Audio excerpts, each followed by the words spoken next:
కొద్దిగా నమస్కారాలు చెప్పుకుంటున్నానండి. ముఖ్యమంత్రి గౌరవనీయులు జగన్మోహన్ రెడ్డి గారు పిలుపు మేరకు వైసీపీ పార్టీలోకి చేరడానికి నిర్ణయం తీసుకున్నానండి.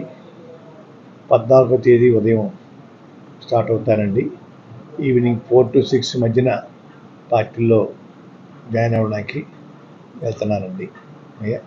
ఆ విషయం మీ ద్వారా నన్ను అభిమానించే వారందరికీ తెలియపరచమని కోరుకుంటున్నానండి. 14వ తారీఖు అండి, ఉదయం 8-9 మధ్య స్టార్ట్ అవుతానండి. ఈవినింగ్ 4 to 6 మధ్యని వారి సమక్షంలో పార్టీలో చేరుతానండి. తాడేపల్లి అనుకుంటానండి, ఇంకా ప్లేస్ వెన్యూ చెప్పలేదండి. వెళ్తున్నామండి.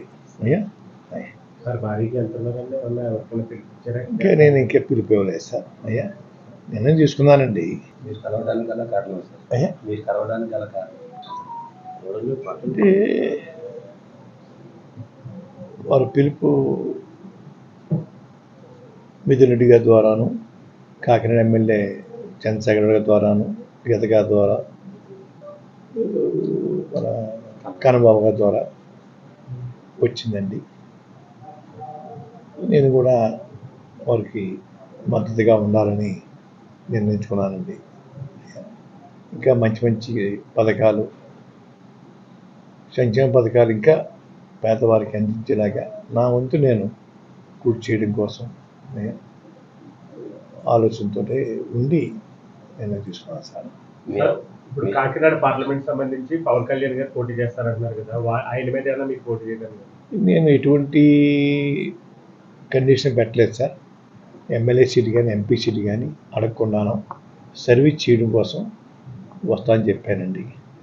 భగవంతుడి దయ వల్ల వారు మళ్ళీ అధికారం రావాలి, వచ్చిన తర్వాత వారు ఏదైనా ఇస్తే తీసుకోవడానికి సుముఖంగా ఉన్నాను తప్ప ఇప్పుడు మాత్రం ఎటువంటి సీటు నాకు కానీ నా కుమారుడు కానీ అడిగే ఉద్దేశం పెట్టుకోలేదండి. అన్కండిషనల్గా నేను చేరడానికి నిర్ణయించుకున్నాను సార్. చాలామంది అభిమానులు, మీ అభిమానులు మీరు ప్రత్యక్ష రాజకీయాల్లో ఉంటారు, కంపల్సరీ పోటీ చేస్తారని ఆశ కొద్ది చాలామంది. ఇది కూడా ప్రత్యక్ష రాజకీయం చేస్తారు. రాజకీయాల్లో ఉంటాను. వారి తరఫున, ముఖ్యమంత్రి గారి తరఫున ప్రచారం వెళ్తాను సార్. రాజకీయాల్లో ఉన్నట్టే కదా సార్. ముఖ్యమంత్రి గారు ఆదేశిస్తే పోటీ చేస్తారు సార్. ఎక్కడి నుంచి? నేను చెప్పాను సార్ వారికి, నేను సేవ చేస్తానండి, మీరు అధికారం రావడం కోసం నా వంతు నేను కృషి చేస్తాను. ఎటువంటి పదవి కాంక్ష నాకు కానీ నా కుటుంబం లేదు. తర్వాత అధికారం వచ్చిన తర్వాత మీకు ఇవ్వాలంటే ఇద్దరు కానీ, అధికారం వచ్చినా కూడా నేను అడగనండి, మీ అంతా మీరు ఇవ్వాలంటే ఇవ్వండి అని ఏ కండిషన్ పెట్టలేదు సార్.